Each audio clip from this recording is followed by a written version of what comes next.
हाय, श्री स्वामी समर्थ मैत्रिणींनो, आजच्या व्हिडिओमध्ये तुमचे स्वागत आहे. शुभ दुपार सर्वांना. आणि आज मी हा जुना गाऊन घातलेला आहे. का तर सांगते, मांजराला आंघोळ घालायची होती सकाळी.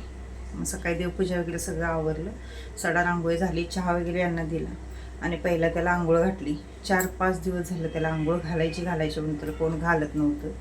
आणि ते आंघोळ घातलं सा असं खूप घाण वाटतं. का कुणाष्ट त्याचा केस चिटकलाय काय असं मनात काय नाही काहीतरी येतं. मग मी शक्यतो गाऊन बदलून टाकते. गाऊन बदलला, तो गाऊन धुवून टाकला. पाऊस आमच्या इकडं आज सकाळपासून पडायला आला आहे.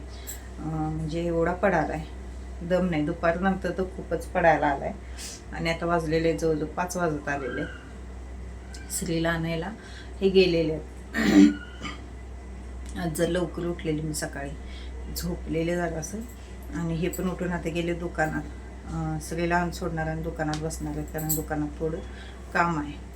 हा गाऊन चांगला लागला, तो पण चांगला लागलेला.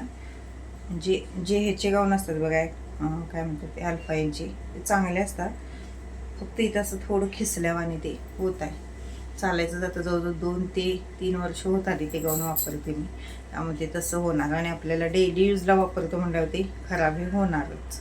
चला, तर मला एक म्हणजे मुद्दा तुमच्यासोबत शेअर करायचा होता की जे आपण ऑनलाईन प्रोडक्ट्स घेतो, मिशोवरनं असेल, फ्लिपकार्टवरनं असेल, ॲमेझॉनवरनं असेल, किंवा ते कुठले शॉप्सी का काय त्याच्यावरनं असेल.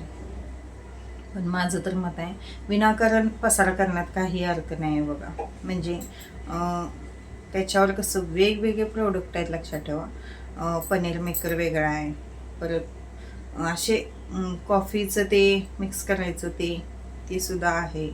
आता त्यांनी टीसाठी म्हणजे चहा पावडरसाठी वेगळा असा डबा, साखरेसाठी वेगळा डबा, परत मिठासाठी असं लिवलेले सगळे डबे आलेले आहेत. म्हणजे आपल्याला ते बघितले की घेऊ वाटतं. पण माझं तर एक मत आहे, उगच विनाकारण गरज असली तरच वस्तू घेतलेल्या बऱ्या. नाहीतर आपल्याला दिसतात चांगल्या म्हणून आपण पसारा ढीगभर गोळा करतो बघा. आणि नंतर ना असं होतं की का घेतलो आणि कुठं ठेवू, आणि ते स्वच्छ करायचा एवढा प्रॉब्लेम येतो आपल्याला. कारण माझा तर पसारा झाल्यावर मला आता म्हणजे कळत आहे, ज्यावेळी पसारा नव्हता त्यावेळी वाटत होतं की घ्यावं. आणि घेतलं मी हावऱ्यावानी. म्हणजे मला जे आवडेल ते सगळं घेतेच मी. अजून पण तसंच करते, कारण एकदा जी आपल्याला सवय लागलेली असते बघा, ती सुटत नाही. तर आत्ता पण मला कुठली पण वस्तू आवडून दे. आता किती दिवस झाले मी साऊथच्या समया सगळीकडे बघायला आले, पण त्या मला मिळतच नाही. मला जशा पाहिजे आहे तशा. आमच्या इथे एक मलबारी आहे, ते तमिळ भागचे. ते जातात सारखं, म्हणजे 6 महिन्यानं 7 महिन्यानं त्यांच्या भागाला जातात. तर त्यांना पण सांगितले, भैया गेला की मला तसल्या समयात 2 छोट्या एवढ्याशा घेऊन या. कारण त्यांच्या भागाला ते छान मिळतात. म्हणजे त्याचा आकार तो असतो, तो आपल्याकडं असं तसा मिळत नाही. आपल्याकडं कसं काशी समई आणि वेगवेगळ्या अशा समया मिळतात, पण तशी समय आपल्याकडं मिळत नाही. म्हणून मग मी सांगितलेलं त्या भैयासने की घेऊन या, ती समय मिळाली तर.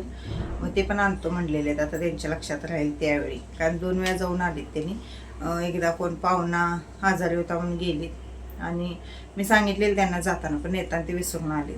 परत आणि काय लग्न होतं म्हणून कोणाचं गेलेले, पण विसरूनच आलेत ते. तरी पण मी सांगितलेलं आहे त्यांना की घेऊन या. बघूया, शेवटी ज्यावेळी वेळ असेल त्याच वेळी मिळणार. पण मला पण अशी खूप घाण सवय आहे बघा की हे चांगलं दिसलं घ्यायचं, ते चांगलं दिसलं घ्यायचं, आणि घरात आल्यावर त्याचा वापर होतो की नाही हे मात्र बघत नाही. पण चांगलं दिसलं ना मग घ्यायचं. पण तसं तुम्ही तर करू नका, कारण त्यामुळे एवढा पसारा वाढतो घरात. ज्या वस्तूची गरज आहे तीच वस्तू घेतली पाहिजे. समजा तुम्ही एक 20 रुपयाची वस्तू घेतला, तर 20 रुपये तुमचे त्यात गुंतून राहतात, आणि ती 20 रुपयाची वस्तू तुमची कोपऱ्यात पडून राहते, लक्षात ठेवा. पण ते 20 रुपये तुम्हाला घरात किंवा सेविंगला जरी 20 रुपये तुम्ही टाकला, तर ते उद्याला तुमच्या अडचणीच्या वेळी ते 20 रुपये तुम्हाला उपयोगाला येते, लक्षात ठेवा. असे 20-20 रुपये 20-20 रुपये जरी आपण साठवत गेलो तर किती होतील बघा. आणि त्याचा उपयोग तुम्हाला ज्यावेळी तुम्हाला खरी पैशाची गरज असते त्यावेळी अडचणीला उपयोगी पडेल. गरज आहे बाबा, ही वस्तू मला आज पाहिजेलच आहे, त्याची गरजच आहे, आणि काय तर तटते, तर ती वस्तू तुम्ही घ्या. ज्या वस्तूची गरज नाही ती घेऊ नका. कारण की दुसरं घेते, एकेकांना सवय असते बघा की त्यानं घेतलं म्हणून आपण घ्यायचं. पण ती सवय तर अजिबात चांगली नाही, लक्षात ठेवा. दुसऱ्यानं सुरी घेतली की आपण दूर घ्यायचं, अशी काही पद्धती उपयोग नाही, लक्षात ठेवा. त्याला गरज आहे ना ते घेऊन दे, पण आपल्या घरात आपल्याला गरज आहे का याची विचार करायचा आपण. म्हणजे जर असं डोकं चालवायचं की बाबा ह्या वस्तूची मला खरंच गरज आहे का. मी त्यात आता समजा एक 200-300 रुपये 500 रुपये गुंतवली तर ते पडूनच राहणार आहेत, लक्षात ठेवा. आणि मग काय उपयोग आहे त्या वस्तूचा. आता घेतली वस्तू आणि कुठल्या तरी एका डब्यात भरून वर ठेवली किंवा एखाद्या पोत्यात घालून कुठं तर ठेवली, त्या वस्तूचा काय उपयोग आहे. ते 500 रुपये बसले कोपऱ्यात, लक्षात ठेवा. तेच 500 रुपये तुम्ही बँकेत टाकला, त्याचं तुम्हाला थोडं कसं नाही 1 रुपया 2 रुपये कसं व्याज येईल, लक्षात ठेवा. ते व्याज तुमच्या आणि परत डबल होईल, ते वाढेल. त्यामुळं विनाकारण कुठल्या पण वस्तू, आता याच्यावर तर बघा यूट्यूबवर तर ट्रेंड चालू आहे. प्रत्येकजण वस्तू घेतं मिशोवरून आणि ते दाखवतं, मी हे घेतलं, मी ते घेतलं, एवढ्याला घेतलं, तेवढ्याला घेतलं. मग ते बघून मलासुद्धा वाटतं थोडा हे छान आहे, ते छान आहे, हे घ्यावं, ते घ्यावं असं मलासुद्धा वाटतं. पण मी आता तात्पुरतं तर माझ्या मनाला मी ठरवले, साड्यातने सुद्धा जास्त पैसे गुंतवायचे नाहीत. साड्यातने बघा आपण 2-2 हजार 3-3 हजार गुंतवतो. 3 हजारची काय माझ्याकडे कुठली साडी नाही आहे, पण 1700-1800 आहे. पण 2,000 रुपये तरी त्यात गुंतवलं तर ते तिजोरीतच बसणार आहेत. आणि नेसताना आपण एकच साडी नेसायची असते, आपण काय एकदम 10 साड्या नेसणार आहे का.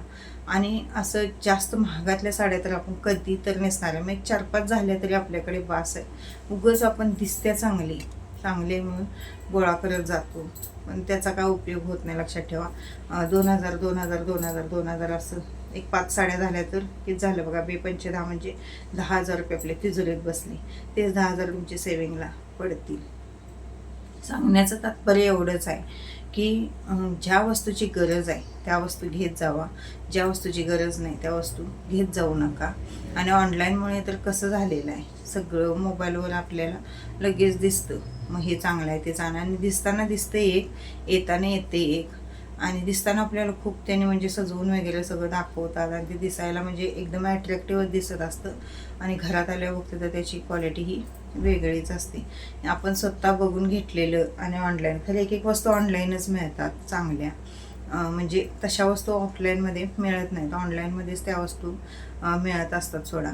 पण ऑनलाईन घेत असताना आपण ज्या वस्तूची गरज आहे, आपलं घर किती मोठं आहे, आपलं कुटुंब किती मोठं आहे, आणि त्या वस्तूची जर गरज असली, समजा घर खूप एक खोलीचं घर आहे आणि उगाच सजवायच्या वस्तू ढेवर घेतल्या तर त्याचा काय उपयोग आहे, कुठे ठेवणार त्या. आणि कालांतराने आपण एक थोडे दिवस हौसनं लावतो आणि नंतर मग कसं होतं, फेकून देतो.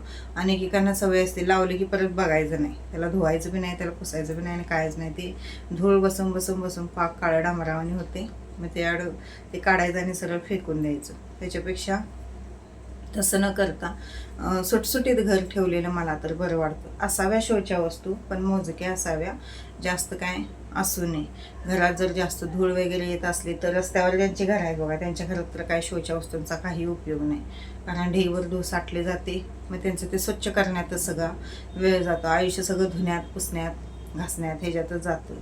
त्याच्यापेक्षा जेवढ्या वस्तूची गरज आहे तेवढ्याच घेत जावा. आणि ऑनलाईन भरपूर जण काय दाखवतात आणि लिंक टाकतात, त्याच्यावर घेऊन जावा, ह्याच्यावर घेऊन जावा. पण गरज असली तर घेत जावा. भरपूर काय आलेलं आहे. आता साधा भाजी हलवल्यानंतर चमचा आपण किचन वाट्यावर ठेवतो, तर ते ठेवण्यासाठी सुद्धा त्यांनी स्टँड दिलेलं आहे. स्टीलचा आहे, प्लॅस्टिकचा आहे, काचेचा आहे, सगळे आहेत बघा, सगळं आहे. ते पण म्हणजे काय मिळत नाही असं नाही, पैसे दिला की सगळं मिळतं, फक्त पैसेच पाहिजेत. आणि तेच गोळा करणं खूप महत्त्वाचं आहे, लक्षात ठेवा. वस्तू आपण भरपूर गोळा करू शकतो, पण पैसे गोळा करणे हे खूप महत्त्वाचं आहे. काडीनं थेंबे थेंबे तळे साचते, तसं म्हणल्यासारखं 1-1 रुपयानं गोळा करणं हे खूप महत्त्वाचं आहे, आणि तेच करत जावा. चला, व्हिडिओ कसा वाटला, माहिती कशी वाटली, जे माझ्या मनाला वाटलं तेच मी तुमच्यापर्यंत पोहोच केलेलं आहे. माहिती कशी वाटली ते कमेंटद्वारे नक्की कळवा. व्हिडिओ आवडल्यास प्लीज चॅनल सबस्क्राईब करा, व्हिडिओला लाईक शेअर आणि कमेंट करायला विसरू नका. लाईक, कमेंट आणि हाईप करत जावा. भेटूया उद्याच्या व्हिडिओमध्ये. तोपर्यंत श्री स्वामी समर्थ.